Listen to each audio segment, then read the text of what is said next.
see how long this goes because Okay. hello, is it recording? We are recording now, Lindsay. Oh, we're finally doing something that's been on our bucket list for a while. I know, and it makes me really happy. This is wonderful. And I like how you're all snuggled in a sweater. I'm snuggled in a sweater too, even though it's warm. I need a snuggly sweater today. Oh, if it's warm outside, I don't know. But I don't know because I've been in all day. I've been in for a few days. So here's the thing. I don't necessarily know when or how we're putting it on your Facebook or mine or both. But basically some people who are gonna watch this know you, know me, maybe they don't know either of us. Yeah. So yeah, I'm Lindsay, and then this is my friend Becky. We started out as coworkers, and was it like maybe late 2013 when Yeah, I I think it was became, 2013. and then yeah, and then we become friends.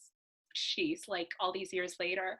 But no, so yeah, pretty much like forever we've been saying, oh, we should do like a podcast together. We should have a YouTube channel together.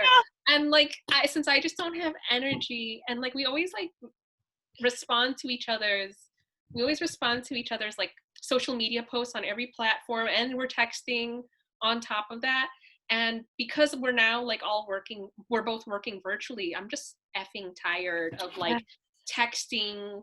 I'm Yeah. just I'm done with typing if I can at all help it. Yep. Yeah, same thing. I have stopped mostly responding to work messages using text. So I'm not really emailing anyone unless like it actually requires an email. I've just been doing either voice messages or video messages because I'm drained.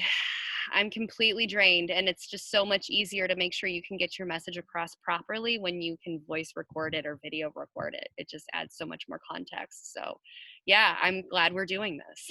Yeah, like cuz yeah, well first of all, we've been saying this way before the pandemic, way before like up, just all these very much needed protests.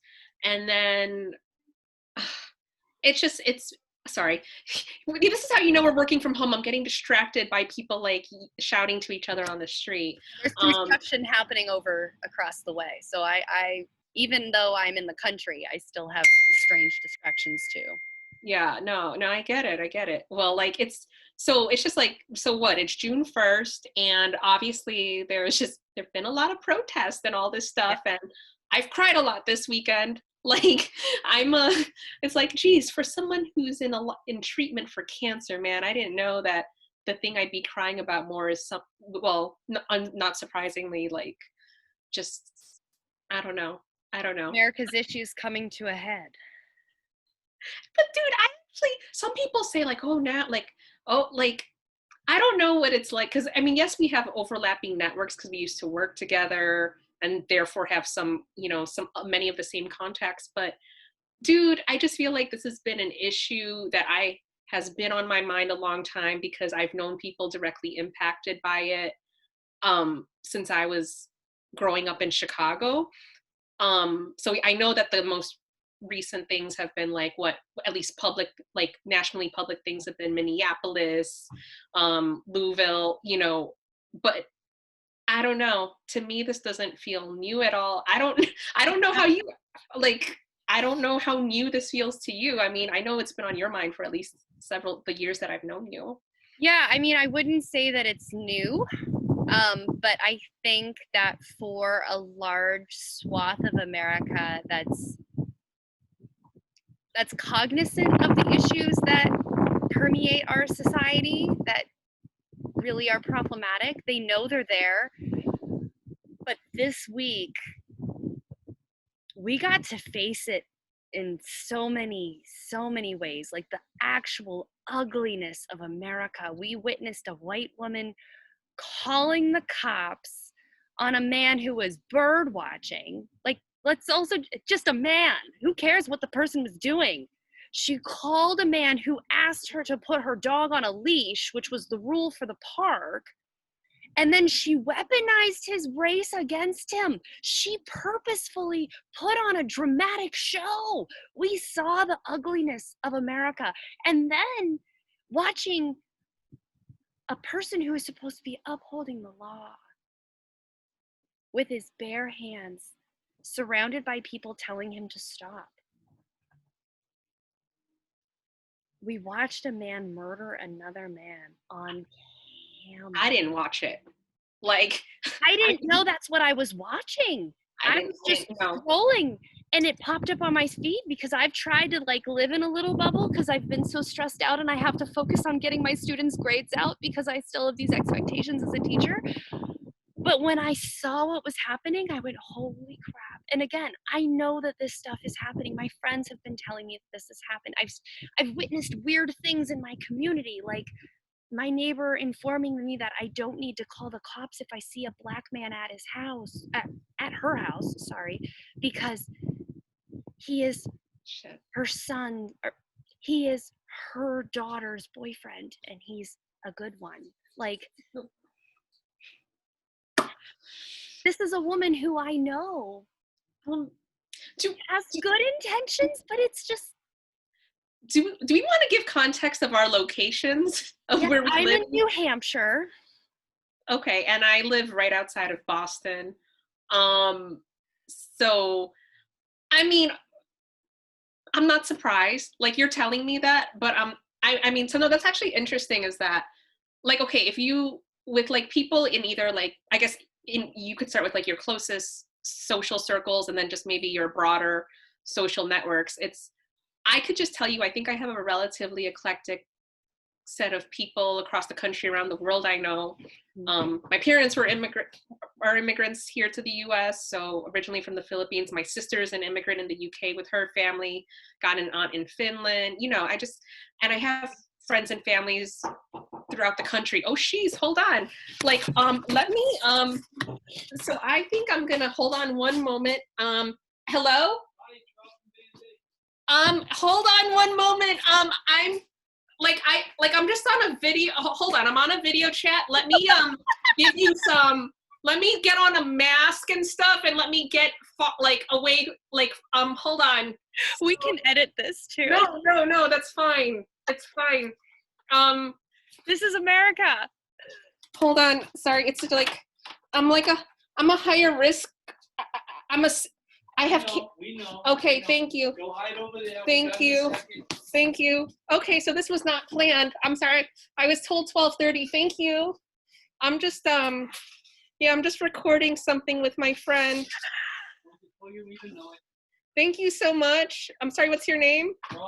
Rob, thank you. It's nice to finally meet you in person. Usually I work from my office when you do this. What is Rob fixing? He's installing my air conditioner because, like, as you know, I have a history of wrist issues, and then also since I've been in cancer treatment, my energy and actually, you know what, pre-cancer treatment, I still couldn't have done that. So thank you so much, Rob. It's nice to see you in person. Yeah. Sorry, That's a moment to have on camera. Sorry, That's so funny. That's so funny. It is. Yeah. So what do we want to do? Do we want to hit pause? No, it's fine. This is just like I live in a small studio, so yeah. Like the options for social distancing now put me here in my bed. Yeah. But I really and so yeah, it's like, and it's been the temperature's been up and down, like hot cold, yeah, and which is so I was so yeah, we were just trying to get prepared for summer in these times. Yeah. And so he's doing a great job of doing something for me that I could not otherwise do by myself. Well, I guess where we were at was you were asking about my social networks and what my social networks look like. Well, okay, because sorry, it's just like yeah, because I mean, you know what? Since I'm distracted, you go talk about yours. Okay, your experiences. All right. You get back in your mindset. All right, so my upbringing was in Western Pennsylvania. I come from a very white family from a very white town. Wait, but hold up, sorry. Yeah. Hold on one moment. Oh, thank you, thank you, thank you. You just want. Oh yeah. I'll do all of that. Thank you so much. So just so you know, since he was just in here, I'm gonna like clean stuff while you share your story. Okay. You do that. Okay. Okay.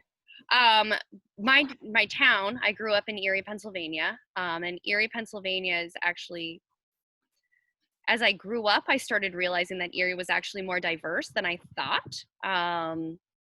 And that's largely due to the fact that people of color live in very segregated areas of town.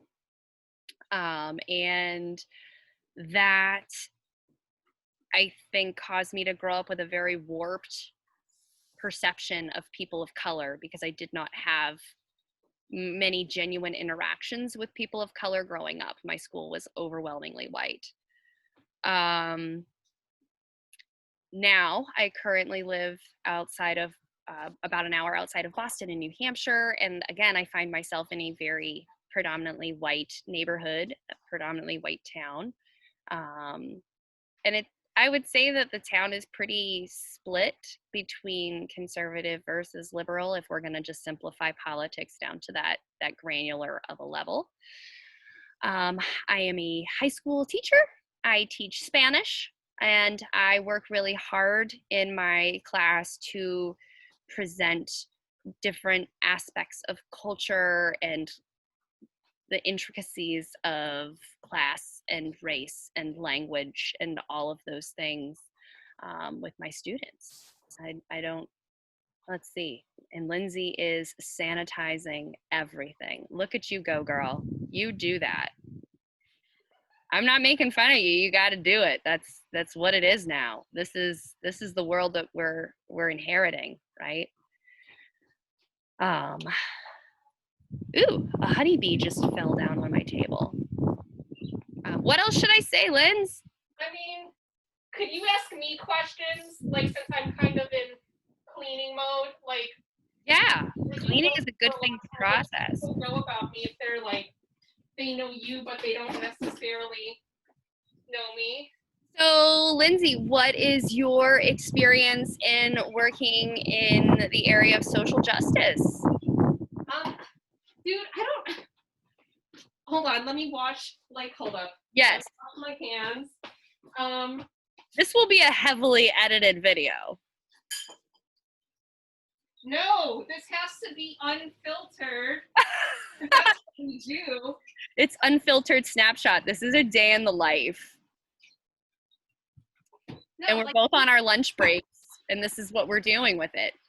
Just like, sorry, I was told the gentleman would come at 12:30, and he came like about 15 minutes early. That's why I thought this would.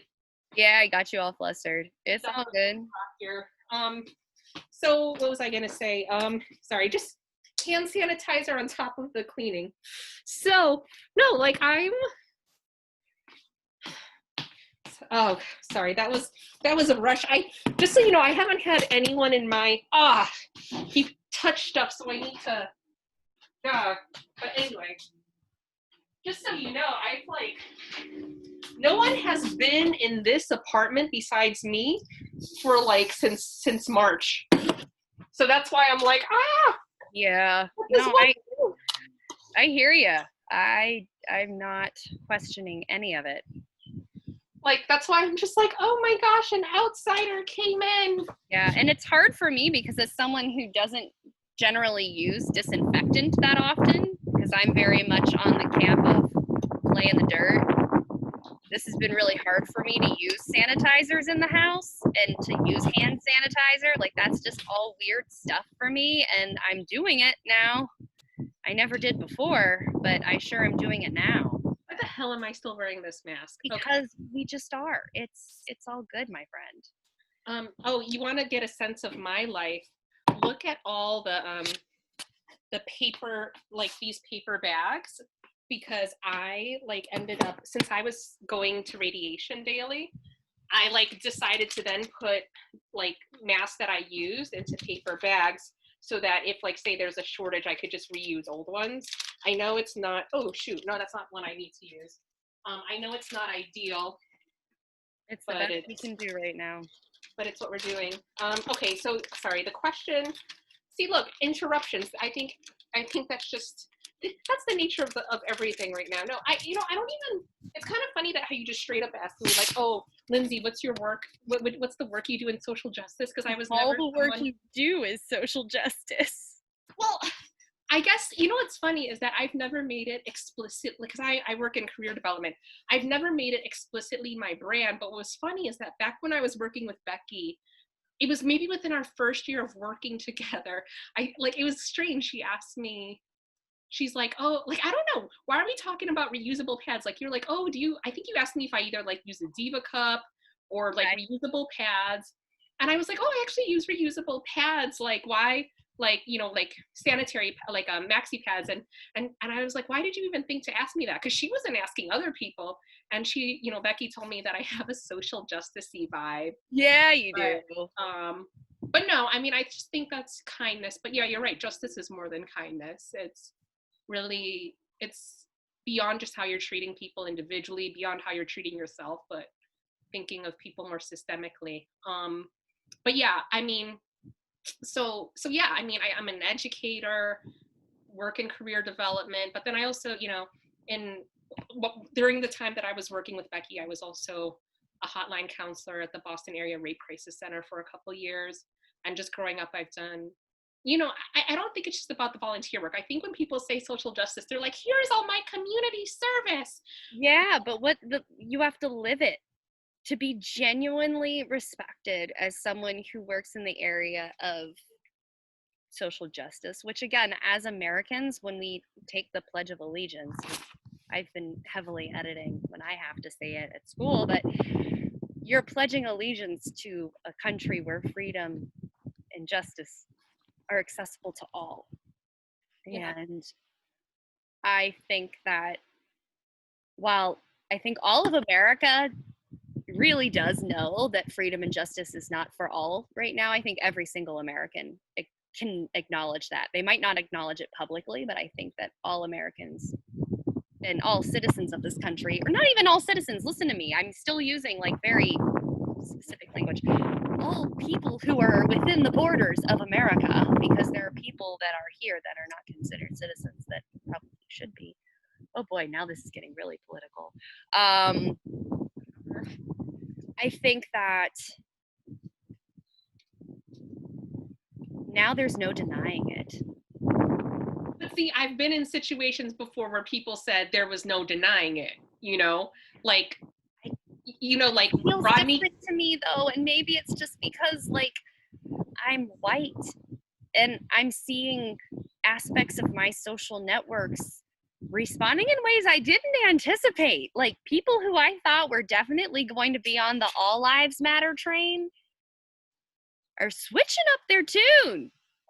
I am seeing teachers doing the most incredible things, like creating interactive libraries that link students to documentaries and poetry and history, and So I, I'm I'm I don't know, and maybe I'm just too much of an optimist. I Maybe mean, I am, but I'm feeling the strength that I don't think I had before to really have those conversations in my classroom with my students. Now, do I need to train and do I need to learn and do I have a lot of stuff I need to figure out? Bless you, salud. Salud otra vez. Before I engage in those discussions with my students, yes, because I tried to do it like impromptu style a while ago and it went terribly wrong and I ended up on a soapbox instead of being a teacher. Like I was lecturing. so And this is where I'm coming from, right? Like, okay, I think it's great. Like, if some people who had never really considered this stuff heavily felt emotionally impacted, like if they're feeling like, oh, this is my time, like, of course, I'm always going to support that because, I think with any movement, you do need the people directly impacted and like genuine allies, right? But I guess like in like part of the reason that I was like, or a large part of the reason I was crying a lot like this last weekend is because I mean, like I said, I think I have relatively eclectic circles. So while I do know people like you where it's like, oh yeah, like I get to, let me read this article, I'm now engaging in a dialogue that I've never had before. It might be kind of uncomfortable, but I'm doing my best. And, I give credit where that's due. But then I also just have friends who are like fearing for their lives, or Yeah, maybe this is triggering for them in some ways. Like one of my yeah. close friends, Black woman, has been pulled over 4 times by the cops in the actually less than the last year, and most recent time was just a couple of weeks ago. And then I've had my parents. I mean, no, we're not Black Americans, but they've had a violent encounter with cops before when they were pulled over in the suburbs of Chicago. This was like 2002. And actually, I used to crush on this boy when I was younger, like maybe preteen years. And yeah, it's funny. I'm still connected to him on social media, but we don't like chat a lot or whatever. But I just remember what? I said, I hope he sees this video. Well, I mean, so that's why I'm also thinking about like how much to share about his story. But basically, like he was, when in his preteens, he and his friends were roughed up by, by the police, and That should not he even wasn't ever black, be but he's something that brown. that Hmm? there should be something that should never be able to be said.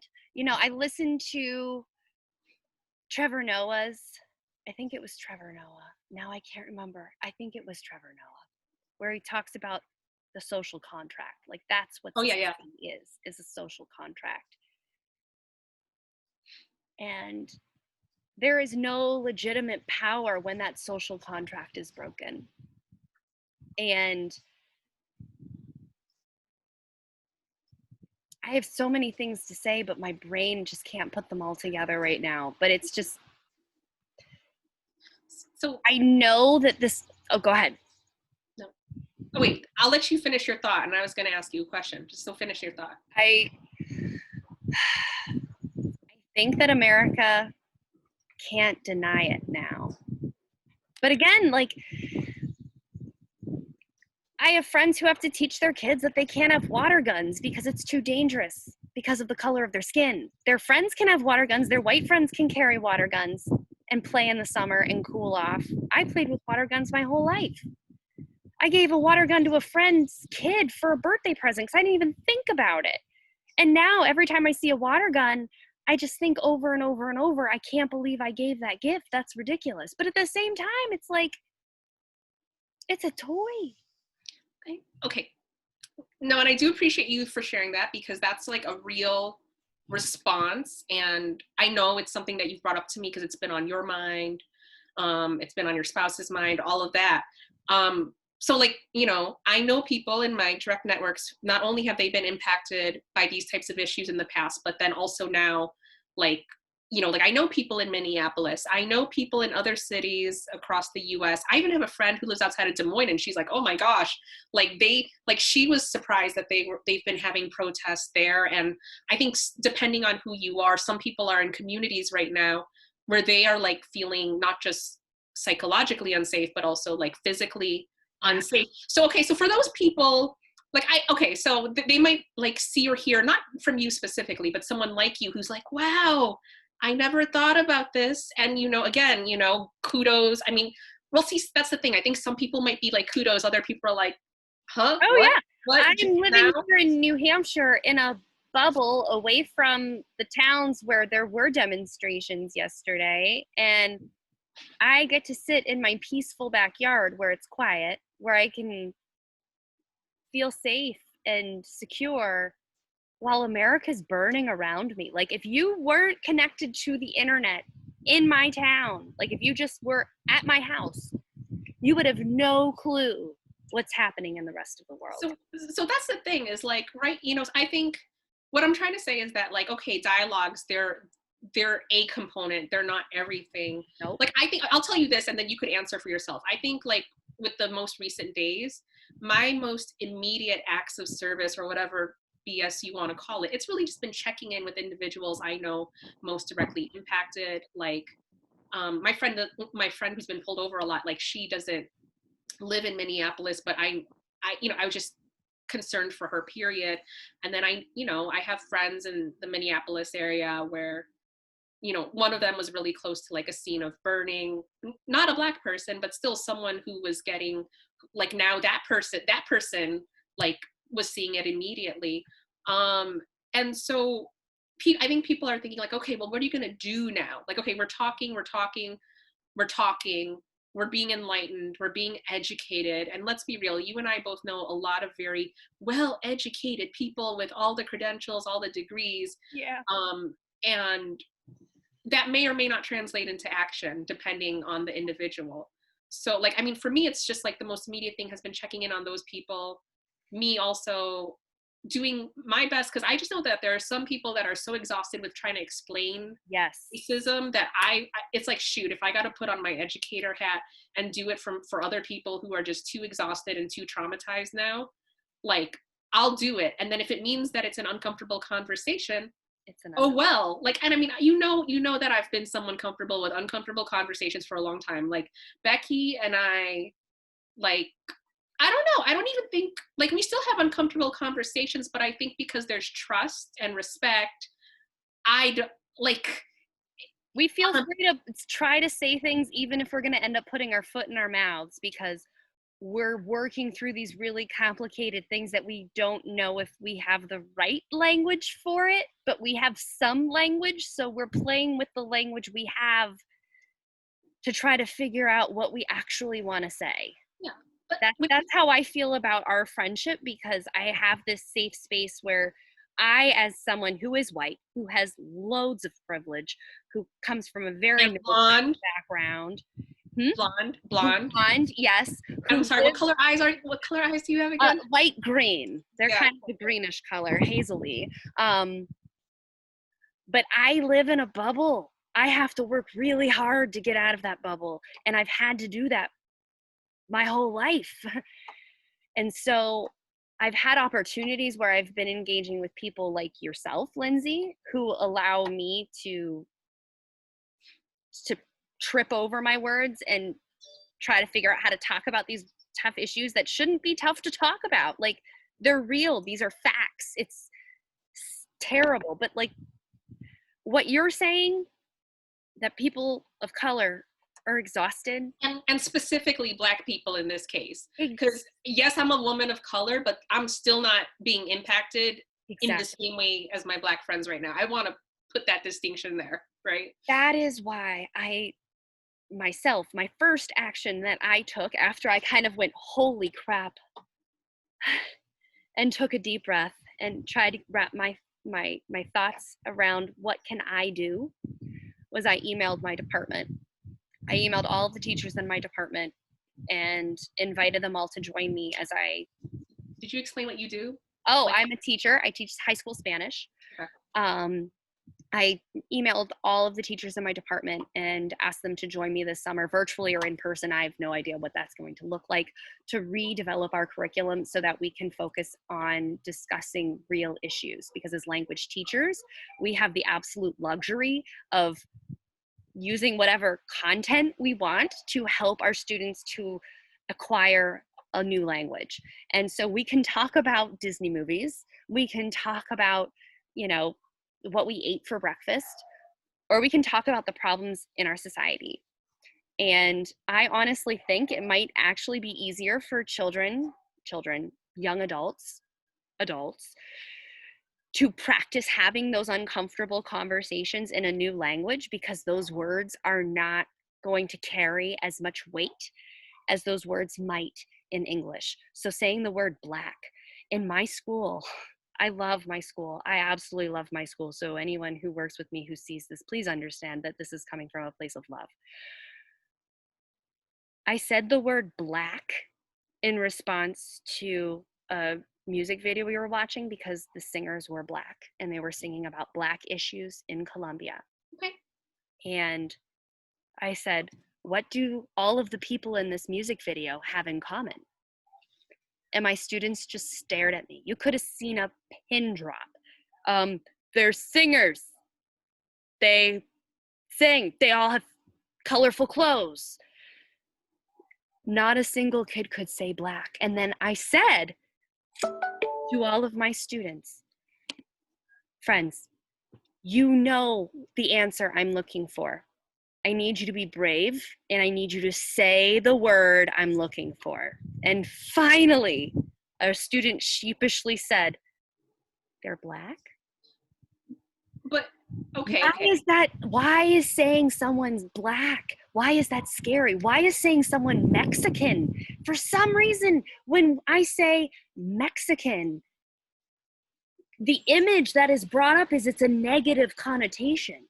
It's like saying someone's fat. It's a negative connotation. Well, okay, okay. So here's my no. I mean, and I do appreciate you raising that. Like, but is there? I mean, also, like, I don't know if I were in that classroom. I also don't know if I would be the first one to point it out because I'd almost be like, well, Exactly. duh. Like, I don't know. I'm just trying to throw it out there that maybe that might be a reason someone does or doesn't say that. But like, Oh yeah, totally, but totally. But learning this, because I don't know what I'm doing either. I have no training in teaching social justice. I I try to live it in my life, and so I have teachers who have responded that we are going to be working through a book that is approved by the American Association for Foreign Language Teaching. I totally butchered the name of ACTFL, but I don't remember what it stands for right now. And we're all going to be working together to figure out how can we introduce these topics into the classroom so that our students can grow and be a productive, and productive's not the word I want to look for either, because again, we don't need to be productive, but to have real conversations with the people in their lives so that we can all start to identify the ways that we accidentally in some ways are complicit in the subjugation of people. I don't know, does that? yeah. I mean, okay, so I could see how you've looked at this situation and you're like, okay, what are my resources? What are my skills? Oh, I'm a Spanish teacher. It's something I get paid to do anyway. Why don't I, because conversation, because dialogue is part of what I teach in another language, why don't I just then incorporate these themes of like racism and other ones related to social justice? But then also my question too, because I've tried to think about this, what can be helped, what can what can like I do for the most immediate issues, like the triaging, right? Like, so for example, I Yeah. saw lots of people like I like don't it wasn't a lot just because like right now I'm going through cancer treatment and all, but like I donated a little bit of money to the I think the Minnesota Freedom Fund, that helps with bail.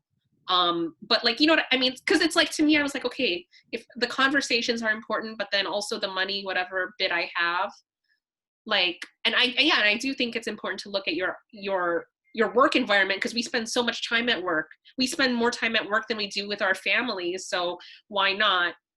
What are some other like aside from the long-term thinking about the curriculum that you teach, what else have you thought of doing most immediately for like with the like people are like injured, people are, you know, like Yeah. what do you do with that?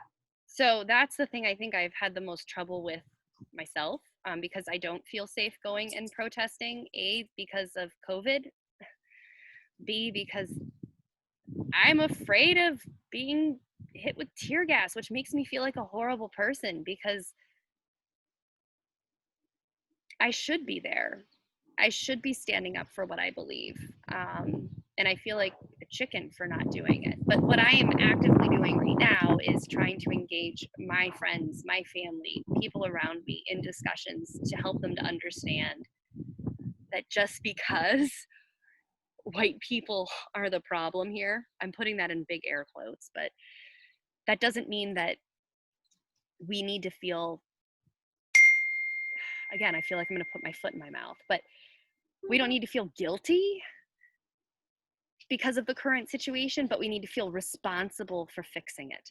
It is not up to Black people to fix this problem. It is not up to Black people to explain the problem. It is not up to Black people to carry this weight anymore. It is up to the rest of civilization that doesn't even know. White people need to own up to the shit that we have done. My And ancestors have created systems, and maybe not my immediate ancestors. I don't know, but I know that my bloodline, if I keep going back, did some probably pretty shitty things. And it is my responsibility to start fixing whatever's broken. So I'm helping to raise conversations with people around me. I am doing what I can on social media. I am building my network with teachers. I am just doing everything I can right now where I feel safe, but I'm also making sure that I'm taking time to recharge. I don't know. I feel like I'm not doing enough. But then I remember that if we all do a little bit, we can get a lot done. But it's time for us to stop waiting for Black people to tell us what the problems are. We know what the problems are. I mean, no, it's interesting. Like, you're right. Like, they shouldn't, like, in this situation, Black folks shouldn't have to consistently educate us. But it's kind of interesting. Like, I think I kind of look at it, like, when I look at the situation, it's like I'm like looking to the needs and like the lead of like what Black people, especially those who are being most impacted immediately, like, Yeah. how, you know, it's like I am looking to them for, like, I guess, to know what's most significant, right? But then it's not their consistent job to like tell me, Lindsay, turn left, turn right. Yeah. Like, I mean, does that make sense? Like, yeah, it's sharing authentic voices, I think, is important. So helping to use your platform to elevate the voices of others. I don't. It's such it's such a big thing. I feel powerless, but at the same time, I feel powerful.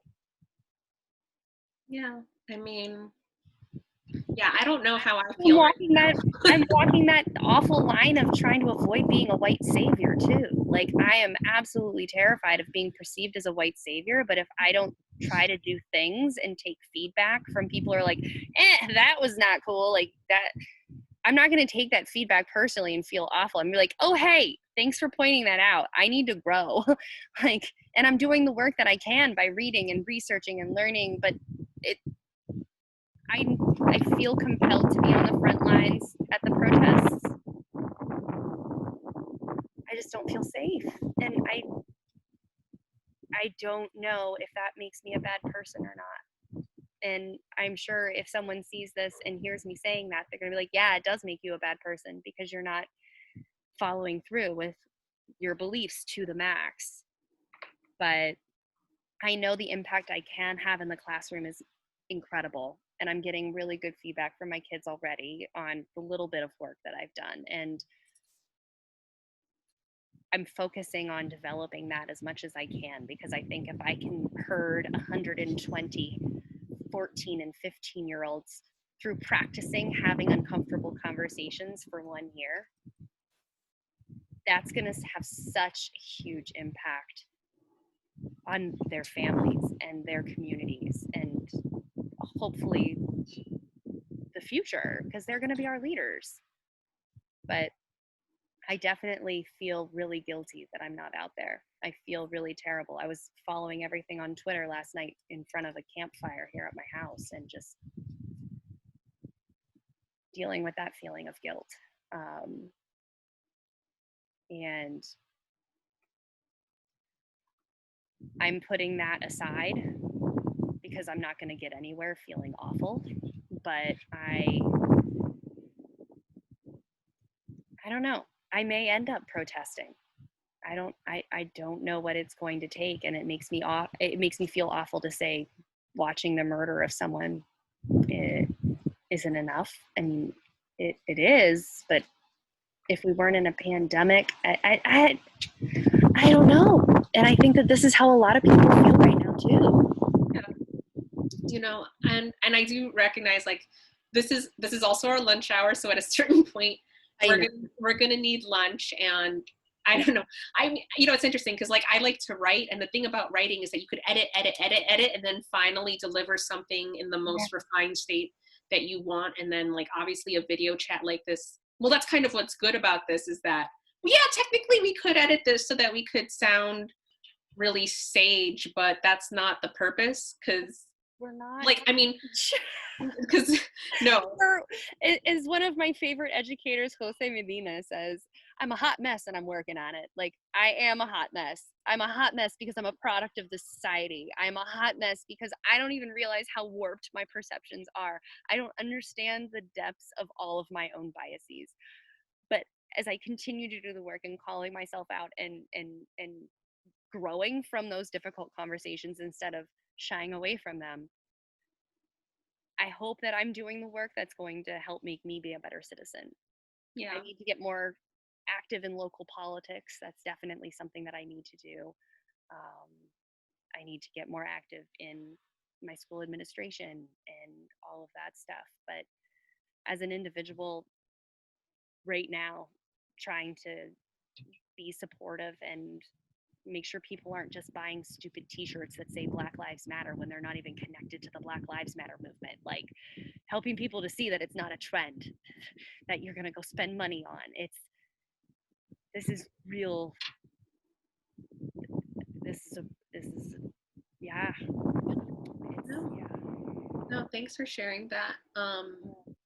For me, I think like, yeah, this is a lot to think about. And yeah, I'm not necessarily sure about next. I mean, that's the thing is that right now I'm taking this day by day. Like, I mean, we could always invite other friends with different perspectives on this if they want. And but I also know that part of it is that other people right now are effing exhausted and Oh yeah, and need a break from this. I But meant to say earlier when you were talking about like the news and everything being incredibly triggering, and yes, especially for the targeted communities. But last night I listened to the folk show here on NHPR, which is our local NPR station, and the DJ, the host, she just played protest song after protest song. And some of the songs, I mean, they're written by folk artists, so a lot of them are like stories, and they were incredibly triggering. But yeah, I think the fact that she was playing protest songs about police violence and racial violence and all of this from, a long time ago, and she just kept chronicling and moving up the chain, and just the repetition over 3 hours of hearing over and over that we've been through this before. Just like you said, like, this doesn't feel new to you. This doesn't feel new to so many people, but to a lot of people, this is new because they've not seen the video. They've not witnessed this experience. And so I think that, yes, this is all really triggering, but at the same time, it, there are some people who just need to see how ugly this is so that they wake up too. yeah. No, I hear that. I hear that. But yeah, I think we'll wrap up in the next couple of minutes. I Yeah. guess, wait, were there any other final thoughts you wanted to say? And then I could say my fun, like, No, that was, I mean, my thoughts are all over the place, as anyone who is watching this will know.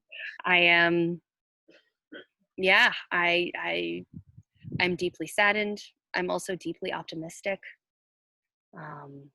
And I don't want to say that peace and love is the only solution.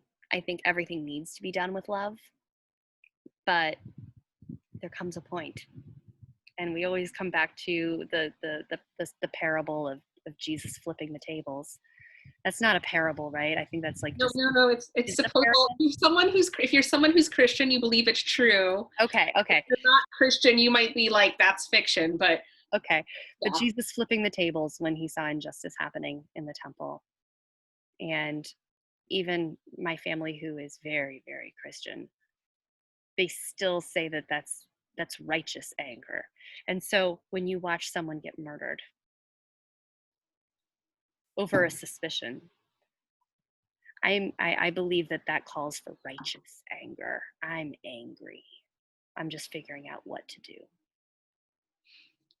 no, thanks. And I will say that just some of my last thoughts are, I mean, look, if this time is getting people like yourself to think about, oh, how could I use my current status and roles to change the way people talk about this? Like, that is definitely valuable. I think for me at the end of the, and if there's beautiful art and connection that comes from this, great. But like, I do think for me, most immediately, it is for the people who are just most impacted right now. What can we do now? And I think for me right now, it's been okay, checking in with those people I know personally, the donations, and then yeah, and if it's conversations like this, whether it's someone directly impacted, actually no, we're all directly impacted. It's just that Yes, some people are negatively impacted, yes, whereas are others, whether they realize it or positively not, impact. positively impacted. Yes, which is Like, an awful thing to actually admit. yeah, racism impacts everyone, and if you're someone who says racism doesn't impact you, it probably means because it's direct, it's like positively impacting your status and your safety in society. Yeah, um so yeah, and yeah, again, it's not to like make any, well, my intention isn't to make anyone feel guilty, but that's just the truth. yeah. It's all about learning and acknowledging the role you play, either cognizantly or unconsciously. You know. No, for sure. And so, I mean, like, at least with just wrapping this up, yeah, it's like, oh, by the way, this is just meant to be a conversation. It's Yeah. not like, this is not, this wasn't meant It's to be. very unpolished, and I'm sure I said a lot of things that make me look like a crazy human being, but I hope that people understand when they watch this that this is a raw, unfiltered conversation where I'm still figuring out a lot of things, and I don't have the answers, and I don't assume to have them, but I'm open to feedback and learning and trying to be a better person and demanding that my country do better. And, and also I'm the one who said, like, damn it, Lindsay, I'm Lindsay. Damn it, Becky, we're doing it today. But it's part, like, look, for all of you who know me, I blog. And so I'm used, like, I know that I could edit as much as I want to and then put out the package I want. And then even if there's something I don't like about that blog post, I could always edit it later. Yeah. So even though I call it unfiltered snapshot, it's still to Yep. some extent filtered. This if we choose not to edit it, it's, I think right now everyone is so concerned with trying to look good and sound good, and I get it because we're trying not to step on each other's toes, or at least people in my circles. That might not. That's definitely not true in circles beyond my closest ones. Um, but yeah, I mean, this is just really. I just want to. In some ways, this is kind of like a home video if you think about it. Like, you're home, I'm home, but instead of us being in the same place, it's just us. It's just us, documenting this moment right now. Yeah, Um, also documenting how difficult these conversations are and a way of res- respectfully navigating them with your friends and family. Like, candidly, it's okay if you say the wrong thing. It's okay if you don't know what to say. It's okay if you don't have the answers, and it's okay if you don't know what questions to ask. But just start having the uncomfortable conversations that cause you to think about, how have I benefited from the systems that currently exist? And what power do I have at this moment to impact those systems so that they're more equitable to every person in our country? and I also want to say this just because you brought this up, like the idea of like having these uncomfortable dialogues and whatnot. It also means that even if it's okay for you to say the wrong thing, it doesn't mean, like, I think someone who loves you, someone who really cares about your growth and learning, it doesn't mean someone won't call you out, or like, like, if you say something that they find insensitive, it doesn't mean that that's not going to happen, right? Oh, yeah, and I'm sure I have said things that have been in conversations with you, Lindsay, and with my other friends. Like, I know that I've said things that came out completely wrong and came out as completely insensitive or discounted entire aspects of an argument I had never even considered because of my lived experience. Mhm. And it's uncomfortable to acknowledge that. It's uncomfortable to be wrong. It's uncomfortable to be called insensitive. But if we're not willing to risk that stuff, then change isn't going to happen at all. And also, I mean, if we're talking about risks, like there are already people where their actual lives and their safety in a physical, psychological way, they're all in danger. So if right now if someone's biggest concern is, oh my gosh, I'm going to say something, and how might that reflect? And I get it. Social media could be rough, Sound bites. but on the whole spectrum of things right now, like, you know, it's not it's not your neck being damaged, and that, like, that's just the way I kind of see it right now. Yep. That's why I'm willing to like look like an ass on this video if I end up looking like that, because I'm just so freaking tired and sick. I'm sick and tired of being sick and tired. I'm drained of being drained. But yeah, you know what, at the end of the day, with all this storytelling, it's not about you and it's not about me. It's about how can we support like the people right now whose lives are being most endangered, and not just like help interpersonally, but then also contribute to like structural changes. I mean, that's really like it for me at the end of this. And then we will figure out when we have the time and energy to do these lunchtime chats Yeah, again. this was wonderful, Lindsay. Thank you for doing this. Thank you for getting me to sit down because I'm always so, again, we've been wanting to do something like this for a while, and I'm just so worried of messing up, and I'm gonna mess up. I messed up a lot in this, but that's okay. And I think that that's important to acknowledge that it's okay to mess up and say the wrong thing, and we're moving forward, and we're gonna make a better world. Yeah, for sure, for sure. Well, thank you for taking me up on this invitation, and I think you were the one recording, so we could stop this whenever you want, but All right, we are going to end recording in 3, 2, 1.